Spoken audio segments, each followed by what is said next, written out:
हरि को हर से मिलाने, हरि को हर से मिलाने, हरि मतलब भगवान श्री कृष्ण और हर मतलब हमारे महादेव जी। दोनों को मिलाने, ये बताने कि दोनों एक ही हैं। 25 दिसंबर की यात्रा हो रही है। नारायण दास जी, श्री नारायण दास जी हम अपने एक बहुत खास भक्त हैं दरबार के, वो करवा रहे हैं पदयात्रा 25 दिसंबर की। जी हाँ दोस्तों, आप भी आ जाइए अगर ठंड से आपको दिक्कत ना हो। एक गाँव में कहावत है हमारे, मैं पहले भोजपुरी में बोलूँगा फिर हिंदी में बोलूँगा कि बच्चन का हम छुईत नाही, ठंडी कहती है कि बच्चन का हम छुईत नाही, जवान हमार भाई, बुढ़वन का हम ना छोड़ब, लाख ओढ़े रजाई। मतलब बच्चों को मैं छूती नहीं, ठंडी कहती है, जवान हमारे भाई और बूढ़ों को मैं छोड़ूं नहीं, लाख ओढ़े रजाई। मतलब ठंड में बूढ़ों पे असर, वृद्ध लोगों पे असर, जिनकी उम्र ज़्यादा है उन पे असर पड़ता है ज़्यादा और वो बच नहीं सकते। तो ये एक कहावत है, वो याद आ गया क्योंकि लोग कह रहे हैं दिसंबर में ठंडी बहुत है। अब हमारे गुरुदेव कहते हैं श्रद्धा और विश्वास और ठंडी गर्मी बारिश। हाँ, तो जो लोग 5 डिग्री टेम्परेचर पे चल सकें, रह सकें, वो आइए, स्वागत है आपका।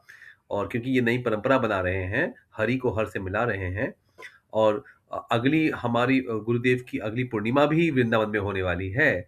तो उसी के उपलक्ष्य में कि उसके पहले हम वहाँ से करौली शंकर का नाम वहाँ पे ज़ुबान पे सबके आ जाए, इस विचारधारा को लेते हुए नारायण दास जी ने ये पदयात्रा शुरू की है। और आपको ये 25 तारीख को निकलना है। ठंड बहुत होगी, सबको पता है। क्या-क्या ले चलना है बताते हैं। चलिए देखिए, सबसे पहले तो हमने कहा था हमारी थाली, चम्मच, गिलास, कटोरी हम प्लास्टिक में नहीं खाएँगे। दूसरा पौधा लेके जाएँगे। पौधा ठंडी में चिंता नहीं करिए, पौधे ठंडी में थोड़ा-सा कम रहते हैं लेकिन मरते नहीं हैं, अच्छे वाले पौधे लाइएगा। कुछ नियम हमने बनाए हैं पदयात्रा को अच्छा करने के, क्योंकि प्लास्टिक का इस्तेमाल, एक पदयात्री 20 प्लास्टिक डिब्बे खरीदता है।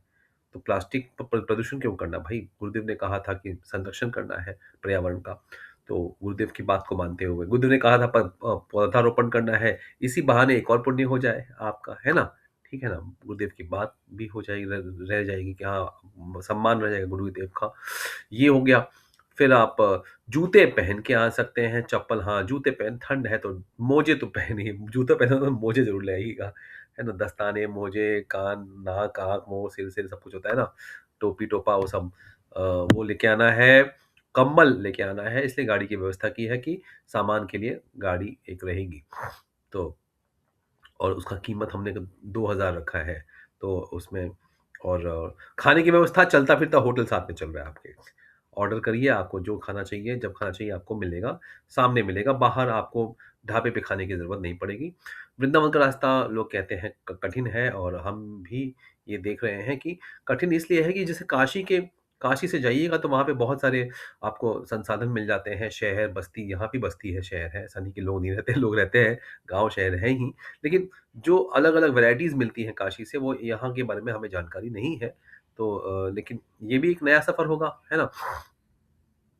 2 ही बार लोग गए हैं अक्टूबर में, फिर पिछले साल गए थे। तो लेकिन गए तो हैं ना, गए तो हैं, तो गए हैं तो फिर अच्छी बात है, हम भी जाएँगे, आपको ले जाएँगे साथ में। और टेप की बात चल रही थी, एक एक एक व्यक्ति ने टेप दिखाया था कि क्रैप हम लोग बोलते हैं।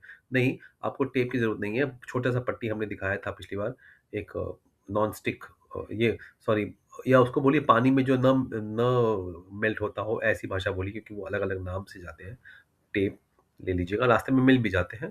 दुकानें, हाँ, पहले ये एक सूचना प्राप्त हुई है कि पहले 4 दिन काशी में बड़े प्यारे-प्यारे होते हैं और वृंदावन में पहले 4 दिन का जो सफ़र है थोड़ा-सा मुश्किल होता है, पेट्रोल पंप्स नहीं मिलते। 120 किलोमीटर फिरोज़ाबाद, शिकोहाबाद आता है, उसके बाद से पेट्रोल पंप्स शुरू होते हैं। पेट्रोल पंप्स एक अच्छी व्यवस्था होती है, जहाँ वॉशरूम भी मिल जाता है, पानी भी मिल जाता है, चेंज रूम मिल जाता है ना? तो ये एक अच्छी सुविधा होती है। तो मंदिरों में रहना होता है, लोग पूछते हैं कहाँ रहना है? तो मंदिर तो हर जगह देश में मिल ही जाएँगे आपको। कई बार लोगों ने घरों में बुलाया, घरों में गुरुदेव ने कहा है कि कभी किसी के घर रहिए, तो उनको उचित दाम मूल्य दे के आइए, फ्री में नहीं रहना है।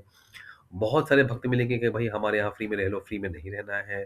धर्मशालाओं के बारे में है, रैन बसेरा है और इस तरह से कई चीज़ें मिल जाती हैं। तो कई बार भक्तों को लोग अपने घर ले गए हैं, खाना खिलाया है। लेकिन फिर वही गुरुदेव की बात का नियम है कि आपको कहीं भी जाइएगा तो रहने-खाने के लिए आपको पैसे वहाँ देने ही चाहिए। तो प ₹50 ₹100 आप रोज़ कमा लीजिए तो ₹500 आपका 10 दिन का खर्चा गिन लीजिएगा, है ना? खाने की व्यवस्था ये है कि आपको चलता-फिरता होटल साथ में जा रहा है तो आपको ऑर्डर करिए, हाँ, आपको नाश्ता चाहिए, खाना चाहिए तो वो आपको बन जाएगा। हम ये भी कहते हैं कि कभी-कभी बाहर भी खाना चाहिए क्योंकि बाहर का जो लोकल वैरायटी है उसे भी स्वाद लेने में कोई दिक्कत नहीं है। ढाबे में खाना, ढाबे में तेल मसाला नहीं, बाहर जो ठेले होते हैं, छोटी-छोटी दुकानें होती हैं, वो अच्छा रहता है, ताज़ा मिलता है। अच्छा ये हो गया खाने की। सेफ्टी सिक्योरिटी की बात है, लोग पूछते हैं, महिलाएँ पूछती हैं। देखिए हमें काशी में हाँ, ये है कि रात को आप सोएँगे तो सामान चोरी ऐसे कई बार हुआ है। होने की कोशिश होती है। वो तो भाई आप ओपन में सो रहे हो मंदिर में तो सामान का ध्यान आपको खुद रखना है, खुद ज़िम्मेदार है। अब आपने शीशा रख दिया चेहरा देखने वाला बैग में अब आप वो आपकी ज़िम्मेदारी है ना क्योंकि आप बैग के ऊपर बैग रखा ही जाएगा।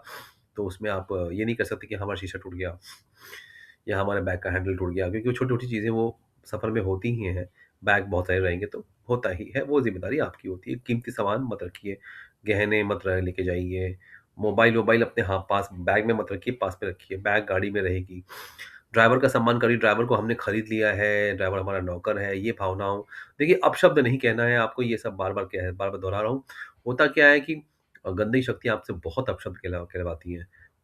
आपस में झगड़े लगने जाते हैं पदयात्री, 2-2 ग्रुप बन जाते हैं, तुम तेज़ चलो, हम स्लो चलें, हम ये स्लो चल रहे हैं, हम तेज़ चल रहे हैं। मतलब कई चीज़ें हैं कि जो पदयात्रियों को बचना है, तो इसीलिए ये वीडियो बना रहे हैं कि भई आप इन चीज़ों को जान लीजिए, समझ लीजिए और और भी कोई सवाल हो तो आप हमसे ज़रूर पूछिए। हरि हर आइए स्वागत है।